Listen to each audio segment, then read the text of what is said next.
We had some landmark results and we have a very intense title battle in Formula 3 after the Hungarian round of the calendar. But let's get into the 5 things that we learned from this round. So first of all, I want to highlight Dino Beganovic, particularly for the sprint race, because he did not really have a good day on Saturday at all. He ended up getting the sprint pole position, but he lost the lead to Nikita Bedrin at the start, and he would trying to actually, get that place back.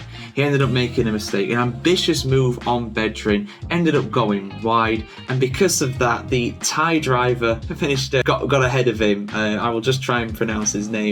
I can't say it. It's a really, really long name, but something I want to highlight with him anyway. He finished up in P2 in this race. An excellent finish for AIX Racing. A 1-2 for them in the sprint. He's also the first Thai driver to get into a top 3 position in Formula 3. And you might say, oh, what about Alex Albon? And you'd be right to mention him, but that was in the days of GP3. So technically, he is the first Thai driver to get on the podium. And with the greatest respect to him, I hope I don't have to try and say his name too much. Tassan Apol Infrafusasak. I can't say it. It's very hard. Try and look up his name. It's a very difficult one. But Tass to his mates. I'll call him Tass from now on if he gets a podium. So best of luck to him for the rest of the season. But yeah, that was largely what happened in the sprint race. In the feature race, Solov continues his great results in Formula 3 right now. He's on an excellent vein of form. I think he's only like 17, 18 years old. He's an Alpine junior. Nicholas Solov having a great result here in Hungary. An incredible start for the feature race, and he ended up getting into the lead, and he never relinquished it. Never looked like relinquishing it either. Mainly because, this is going to be my final point, but I will mention it. Let's get the bad out of the way and then look to the positives. So the 4th thing that we learned is that the feature race was so boring in Formula 3. I love Formula 3. I love Formula 2.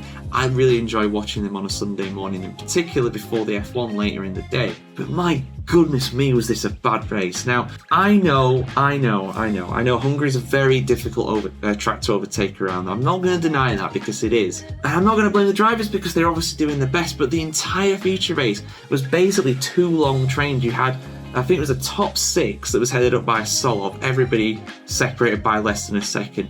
Then you had a massive gap to Callum Voisin, who I interviewed recently for 5 minutes with. Do check that out if you're not already. But, great respect to Voisin for keeping someone behind for the entire race. But basically you had Voisin and then the entire field back, like 7th back to 30th pretty much. It was not entertaining at all. It was a bad advert for Formula 3 this morning. The Formula 2 race is on now as I'm recording this, and I could tell you that's a lot more entertaining already than what F3 was this morning. But what is entertaining, the positives from this for Formula 3, is that the championship battle heading into heading into Spa, I should say, Spa then Monza, which got 2 more rounds left on the calendar.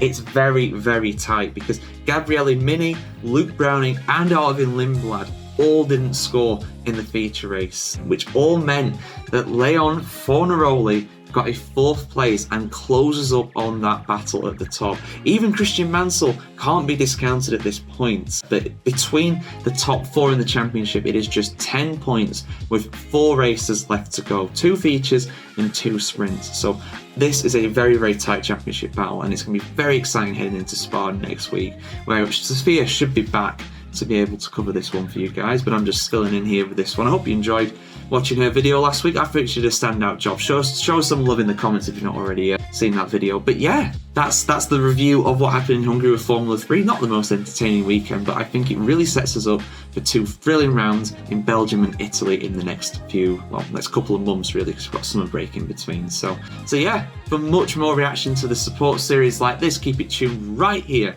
to the F1Chronicle.com.